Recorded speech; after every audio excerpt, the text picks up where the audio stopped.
আসসালামু আলাইকুম, সহজবিধি রান্না চ্যানেলে স্বাগতম। আপনাদের সঙ্গে আজ যে রেসিপিটা শেয়ার করব তা হলো বাঁধাকপির পাকোড়া। এই বাঁধাকপির পাকোড়াটা যতটা টেস্টি ঠিক ততটাই হেলদি। বাচ্চারা অনেক সময় সবজি খেতে চায় না।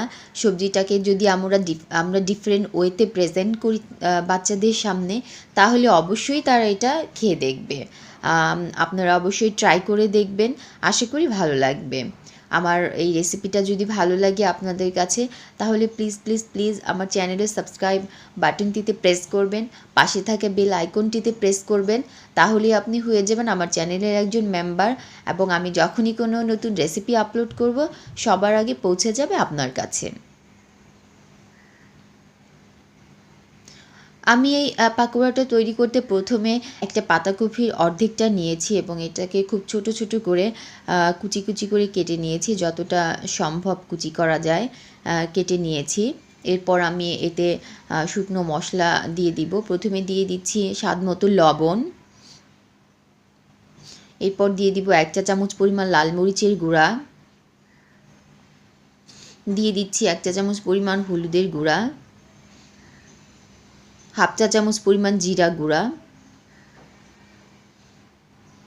হাফ চা চামচ পরিমাণ আদা বাটা, হাফ চা চামচ পরিমাণ রসুন বাটা, দিয়ে দিচ্ছি স্বাদ মতো কাঁচামরিচ। এটা আপনারা যদি ঝাল বেশি খান অথবা কম খান বুঝে দেবেন। দিয়ে দিচ্ছি হাফ কাপ পরিমাণ পেঁয়াজ কুচি। সবগুলো উপকরণ দেওয়ার পর একটু চেপে চেপে জুড়ে জুড়ে চেপে চেপে মেখে নিব, যেন পাতাকপিটা সফট হয়ে যায়। লবণ দিয়ে চেপে মাখলে এমনি পাতাকপিটা সফট হয়ে যাবে। এভাবে 10 মিনিট রেস্টে রেখে দিব। 10 মিনিট পরে ফিরে এসে দেখছি পাতাকপিটা সফট হয়ে গেছে এবং এর থেকে পানি বের হয়েছে। আমি এখানে এক্সট্রা কোনো পানি যোগ করব না, এই পানিতেই আমি পাকোড়াটা তৈরি করব। এরপর এতে দিয়ে দিচ্ছি হাফ কাপ পরিমাণ ধনিয়া পাতা। ধনিয়া পাতাটা একটু বেশি দিতে হয়। ধনিয়া পাতা দেওয়ার পরে দিয়ে দিচ্ছি হাফ কাপ পরিমাণ চালের গুঁড়া। চালের গুঁড়াটা দেওয়া হয় ক্রিস্পি হওয়ার জন্য। আমি ক্রিস্পি হওয়ার জন্য চালের গুঁড়াটা দিয়েছি, পাকোড়াটা যেন ক্রিস্পি হয়। এরপরে দিয়ে দিব 1 কাপ পরিমাণ বেসন। আমি একবারে দিব না, আমি একটু একটু করে দিব এবং এর থিকনেসটা বুঝে নিব। আমি একটু করে দিব আর মেখে নিব এবং এর থিকনেসটা বুঝে যতটুকু দরকার হয়, যখন এই পাকোড়া শেপ দেওয়ার মতো হয়ে যাবে তখন রেখে দিব। এরপরে আমি অন্য একটি ফ্রাই প্যানে পর্যাপ্ত পরিমাণ তেল হাই হিটে গরম করে নিয়েছি। এরপর আমি একে একে পাকোড়া শেপ করে একটা একটা করে পাকোড়া এতে দিয়ে দিব। এবং পাকোড়াটা দেওয়ার পর অবশ্যই মনে রাখতে হবে চুলাটা মিডিয়ামে রাখতে হবে, লোতে অথবা হাইতে না। হাইতে রাখলে ভেতরের অংশটা কাঁচা থাকবে এবং উপরেরটা পুড়ে যাবে। এই জন্যে মিডিয়ামে রেখে আমরা পাকোড়াটা ভেজে নিব। এভাবে সবগুলো পাকোড়া দেওয়ার পরে যখন এক পাশ হালকা গোল্ডেন ব্রাউন কালার হয়ে আসবে তখন আমি উল্টে দিব, অন্য পাশ উল্টে দিব।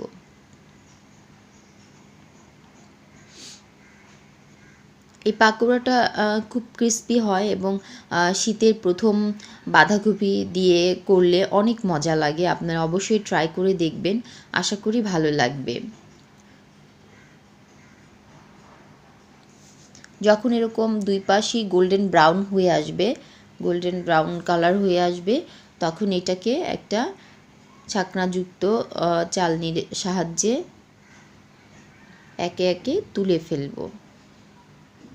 তুলে একটা কিচেন টাওয়ালের উপর রেখে দিব এবং এই তো রেডি হয়ে গেল আমার পাতাকপি পাকোড়া। আমি আপনাদেরকে একটা ভেঙে দেখাচ্ছি, দেখুন ভিতরটা কি সুন্দর সফট এবং উপরেরটা ক্রাঞ্চি হয়েছে। আপনারা অবশ্যই বাসায় ট্রাই করে দেখবেন এবং বাচ্চাদেরকে দেবেন, আশা করি খুব ভালো লাগবে। ধন্যবাদ সবাইকে।